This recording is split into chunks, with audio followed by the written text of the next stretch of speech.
Bem-vindo para mais um programa Encontro com a Palavra, um estudo da inspirada e santa Palavra de Deus. Concluímos nosso último estudo citando os três inimigos da fé e das pessoas que têm fé: o mundo, a carne e o diabo.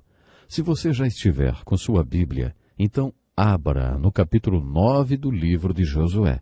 Não esqueça, no capítulo 9 do livro de Josué, encontramos outra ilustração sobre a fé, ou pelo menos mais um fator que compõe a fé.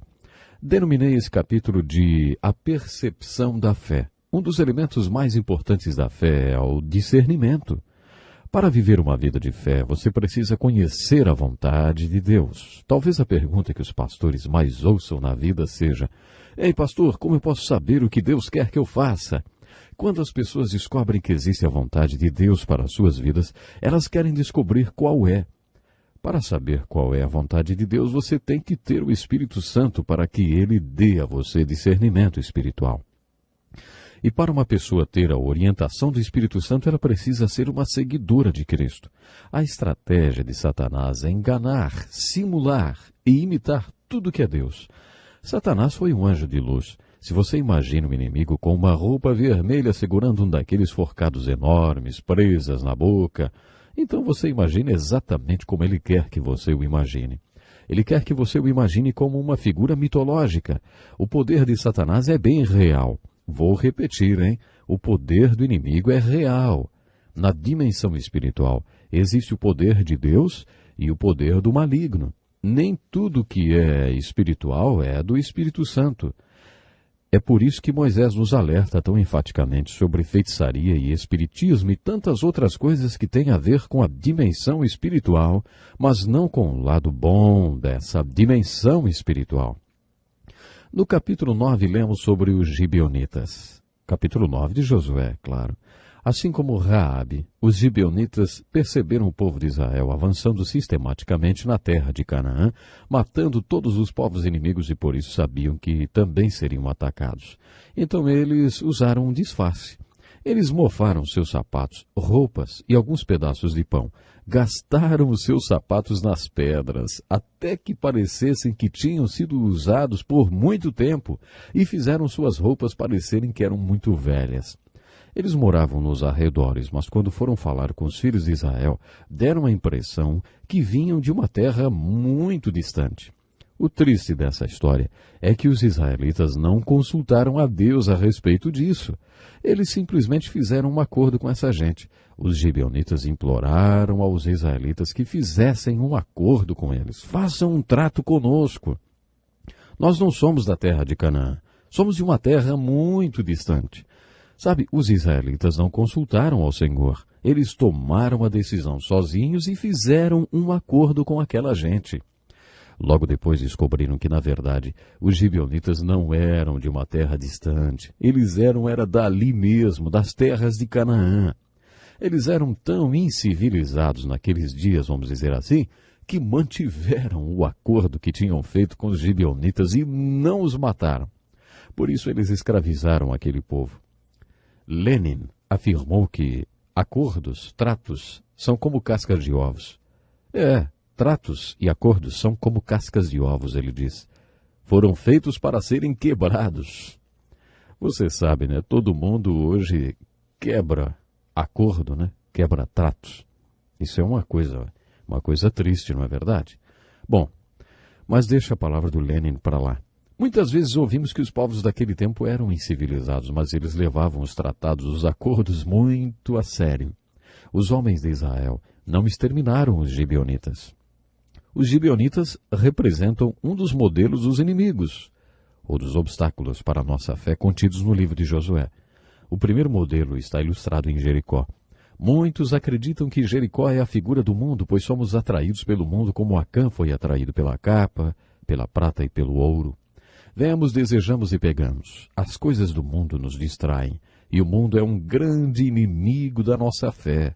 Pelo fato do povo de Deus ter subestimado o povo de Ai, muitos consideram a cidade de Ai como a carne. De acordo com William Berkeley, a carne é a parte humana que ainda não foi cuidada por Deus. Geralmente a carne está associada com a nossa tendência ou disposição para o pecado. Jesus disse: o espírito está pronto, mas a carne é fraca. Portanto, o espírito pode vencer a carne se ela estiver sob a perspectiva correta. A aproximação dos gibeonitas e o trato que eles propuseram ilustra o próprio diabo, porque essa é a forma como ele opera. Eu serei como Deus Altíssimo, foi isso que ele disse. O diabo foi um anjo de luz. Ele não aparece sob uma forma horrorosa, nos tentando para fazermos algo macabro, por exemplo. Geralmente ele se apresenta de uma forma amável, muito bela. Sua estratégia é: não faça o melhor, faça o bom. Não faça o melhor, faça o bom. Se Deus está chamando você para ser um médico missionário, o diabo não vai tentar você para sair por aí roubando bancos. Ele vai tentar você para ser um bom médico, aí onde você está.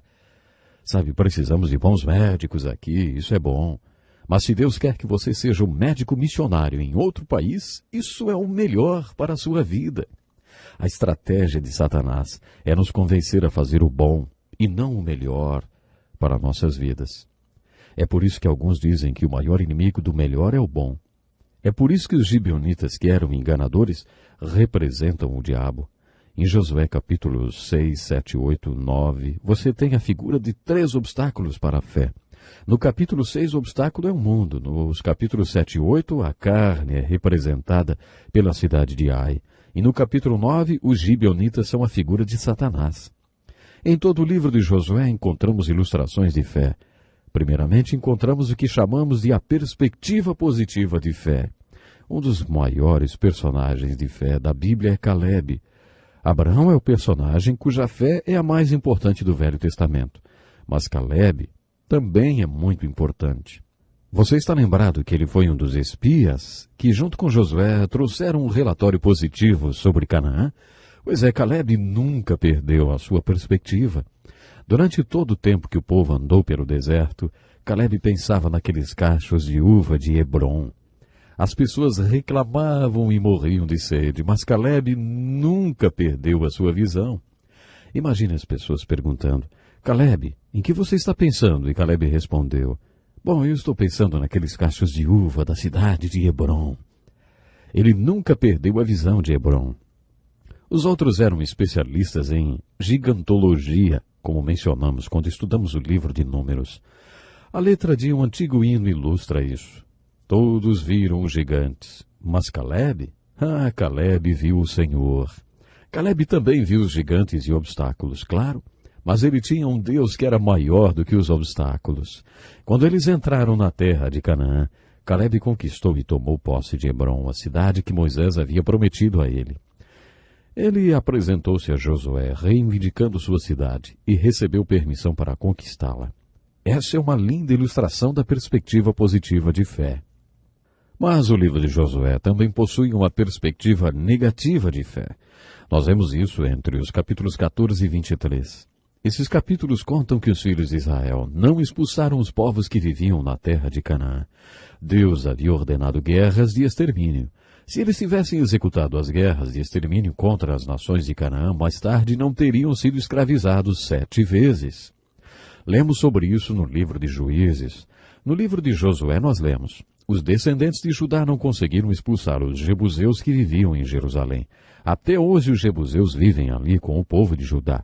Os cananeus de Gezer não foram expulsos, e até hoje vivem no meio do povo de Efraim. Mas são sujeitos a trabalhos forçados. Os filhos de Manassés não conseguiram expulsar os habitantes daquelas cidades, pois os cananeus estavam decididos a viver naquela região. É isso que lemos repetidas vezes nessa parte do livro de Josué, o que significa que os filhos de Israel nunca conquistaram totalmente Canaã. No próximo livro da Bíblia, o livro de Juízes, lemos que muitos anos mais tarde, aquelas mesmas nações dominaram os filhos de Israel e os escravizaram. Isso tem uma aplicação devocional. Algumas pessoas fazem referência a conquistar a Canaã que ainda não conquistaram em suas vidas. Você sabe o que elas querem dizer com isso? Quando as pessoas dizem: eu ainda tenho muita Canaã para conquistar, elas estão falando da aplicação devocional que encontramos no livro de Josué. Deus nos manda entrar na terra de Canaã e conquistá-la por completo, por inteiro. Isso mesmo. e obter uma vitória completa sobre nossa Canaã espiritual. Muitos são libertos do Egito espiritual, mas nunca chegam nem a entrar em Canaã. Muitos entram, mas não conquistam muito dela, talvez uma ou duas cidades, e isso é o máximo que conseguem conquistar. Conheço um pastor que contraiu uma doença maligna e foi assim que Deus o levou. Logo depois que ele soube que em breve estaria com Jesus, eu me encontrei com ele. Enquanto conversávamos sobre o fato de sua vida aqui na Terra já estar passando e uma nova dimensão de vida eterna estar se iniciando, ele teve um momento de arrependimento. Ele lamentava que tivesse muito de Canaã ainda para conquistar. Eu não entendi. Pensei que ele estivesse falando sobre o ministério que teve. O ministério dele tinha sido muito abençoado. Então eu comecei a lembrá-lo de algumas coisas maravilhosas que Deus tinha feito através do ministério daquele homem. Eu perguntei, o que mais o Senhor poderia desejar? O Senhor conquistou tantas Canaãs em seu ministério? Mas ele não estava pensando nisso. Não, ele disse, eu não estou falando de ministério, eu estou falando da minha vida. Estou falando dos pecados da minha vida. Estou falando desse tipo de Canaã. Tenho tanta Canaã para conquistar. Pois é, conversando com o seu médico, esse pastor falou, eu ainda tenho tanta Canaã espiritual dentro de mim e gostaria de conquistá-la antes de encontrar-me com o Senhor. O médico então disse, a doença que você tem vai ajudá-lo nisso. Deus usará o seu sofrimento para queimar tudo aquilo que é contrário à natureza dele. Quando finalmente você se encontrar com o Senhor, será uma relação de espírito com espírito. Você conquistará a sua Canaã nos meses que Deus ainda tem aqui para você. Sabe, o sofrimento pode ter esse efeito em nós. É essa aplicação devocional dessa parte do livro de Josué. A minha pergunta é, e você? Já conquistou sua Canaã espiritual? Essa parte do livro de Josué também levanta algumas questões sobre guerra de extermínio. Essa questão é um problema para muitas pessoas. Como esse Deus de amor que nós conhecemos hoje pode ter ordenado uma guerra com o objetivo de exterminar o povo adversário? Responderei a essa pergunta no nosso próximo estudo, portanto você não pode perder. O nosso tempo hoje acabou, mas programe-se para estarmos juntos outra vez no nosso próximo encontro com a Palavra. Até lá então. Deus lhe abençoe. Este é um estudo escrito pelo Dr. Dick Woodward, na voz do pastor Edson Bruno.